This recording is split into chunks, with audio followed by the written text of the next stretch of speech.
Упражнение, което следва, това е Супермен. Това упражнение е страхотно за заздравяване на мускулите около гърба ни и в частност долната ломбална част, която, иначе казвам, кръстени.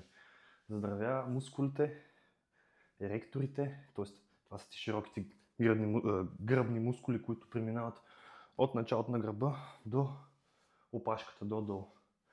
И всички мускулчета около тях.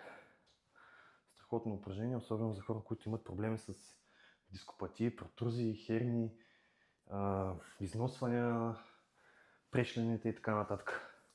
Лягаме си по корем. Възглавницата тук не ни е нужна. Хубаво си лягаме. Сега сме на плажа и ще хващаме тен. Опъваме се. Само където няма кой да ни намаже. Това са подробности. Изпъваме се ръцете и краката. И от тук вдигаме ръцете нагоре и краката едновременно. И това се получава. Пускаме, като не искаме да лягаме отново да докоснат крайниците на земята.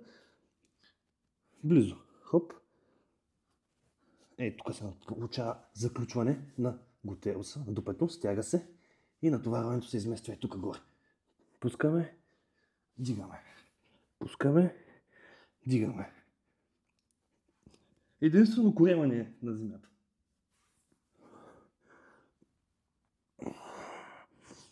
Колкото може нагоре. Повдигаме колкото се може нагоре. Началото е много трудно, като свикнеш.